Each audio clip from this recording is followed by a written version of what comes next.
تو اہل جنت کہیں گے اللہ تو نے ہمارے چہروں کو سفید کر دیا جب لوگوں کے چہرے سیاہ تھے، تو نے ہمیں جہنم کی آگ سے بچا لیا، تو نے ہمیں جنت میں ڈال دیا، تو نے دنیا کی ہر نعمت ہمیں عطا کر دی، اب کس چیز کی کمی رہ گئی؟ نبی صلی اللہ علیہ وسلم نے فرمایا کہ اللہ تعالیٰ پھر نور کے جو پردے ہیں ان کو حکم دیں گے، وہ ہٹ جائیں گے اور اہل جنت اپنے رب کو دیکھیں گے۔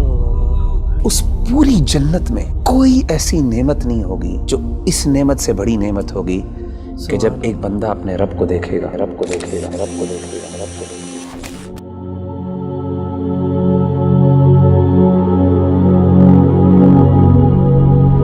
آج کے جو ماڈرن ایشوز ہیں ان میں ون آف دا ٹاپ جو ایشو فیس کرتے ہیں ہم لوگ وہ بد نظری کا ہے کہ کہیں بھی آپ چلے جائیں، کہیں بھی آپ دیکھ لیں، بڑا مشکل ہوتا ہے اپنی نظر کو بچانا اور اس چیز سے اپنے آپ کو بچا لینا جو اللہ سبحانہ و تعالیٰ نے منع کی ہے۔ تو کیسے آج کل کا نوجوان اور کیسے ہم لوگ جو ہیں بچ سکتے ہیں کہ ہماری نظریں بد نہ ہو اور ہم لوگ ایسی چیز میں نہ پڑ جائیں جو اللہ سبحانہ و تعالیٰ سے حرام ہے؟ دیکھیں ربی بھائی، سب سے امپورٹنٹ فیکٹر جو انسان کی نظروں کی حفاظت کر سکتا ہے وہ فیکٹر یہ ہے کہ انسان کو اس بات کا شعور ہونا چاہیے کہ میری نظر کی قیمت کیا ہے۔ دیکھیں ہماری جو نظر ہے نا، ہم سمجھتے ہیں اس کی کوئی قیمت نہیں ہے، جس مرضی پر ڈال لیں، لیکن آپ کو یہ پتہ ہونا چاہیے اور ہم میں سے ہر بندے کو یہ پتہ ہونا چاہیے کہ اس نظر کی اتنی بڑی قیمت ہے۔ کیوں؟ کیونکہ اس نظر نے اللہ رب العزت کو دیکھنا ہے جنت۔ قیامت کے دن نبی صلی اللہ علیہ وآلہ وسلم نے فرمایا جب اہل جنت کو اللہ جنت میں بھیج دیں گے نا تو اللہ جنتیوں سے سوال کریں گے کہ اے میرے بندو هل تريدون شيئا ازيدكم،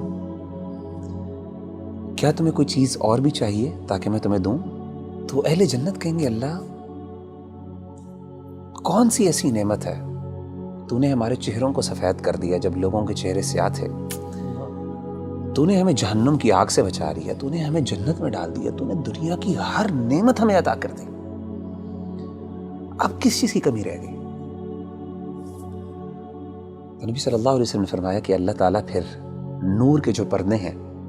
ان کو حکم دیں گے، وہ ہٹ جائیں گے اور اہل جنت اپنے رب کو دیکھیں گے۔ نبی صلی اللہ علیہ وسلم نے فرمایا کہ فما اعطوا شيئا احب اليهم من النظر الى ربهم او كما قال علیہ الصلوۃ والسلام، کہ اس پوری جنت میں کوئی ایسی نعمت نہیں ہوگی جو اس نعمت سے بڑی نعمت ہوگی کہ جب ایک بندہ اپنے رب کو دیکھے گا۔ اور صحابہ نے بڑے حیران ہو کے پوچھا، انہوں نے کہا کہ اللہ کے رسول هل نرى ربنا، ہم اپنے رب کو دیکھیں گے؟ کیسے دیکھیں گے؟ مطلب they were like imagining the situation۔ صحیح مسلم کی حدیث ہے، آپ صلی اللہ علیہ وسلم نے فرمایا هل تضارون في رؤية القمر ليلة البدر، کیا اندھیری رات میں جب 14ویں کا چاند نکلتا ہے، اندھیرے میں بالکل گھپ اندھیرا ہوتا ہے، اس میں 14ویں کا جب چاند نظر آتا ہے، فل مون جسے ہم کہتے ہیں، کیا آپ کو کبھی مشکل ہوئی ہے اس چاند کو دیکھتے ہوئے؟ اسی طریقے سے آپ نے پوچھا کیا سورج جب بادل نہیں ہوتے تو اس ٹائم سورج دیکھتے ہوئے کوئی مشکل لگتی ہے؟ انہوں نے کہا کہ نہیں، انکم ترون ربکم کذالک، اسی طریقے سے تم اپنے رب کو دیکھو گے۔ سبحان اللہ۔ تو میں سمجھتا ہوں کہ جب انسان کو یہ شعور ہو جائے نا اور اس کو یہ پتہ چل جائے کہ ان نظروں نے اللہ رب العزت کو دیکھنا ہے قیامت کے دن، اور ان کا شرف اور ان کا سٹیٹس اور مقام یہ ہے، تو کوئی بندہ یہ پسند نہیں کرے گا کہ جن نظروں نے اتنی پاکیزہ ذات کو دیکھنا ہے وہ کوئی اللہ معاف کرے گندی چیزوں کو اور گندی فلموں کو اور اللہ کی حرام کردہ چیزوں پہ نظر ڈالنا۔ میں سمجھتا ہوں یہ شعور سب سے زیادہ اہم ہے اور یہ ہمیں اپنے ہمیشہ ذہن میں رکھنا چاہیے۔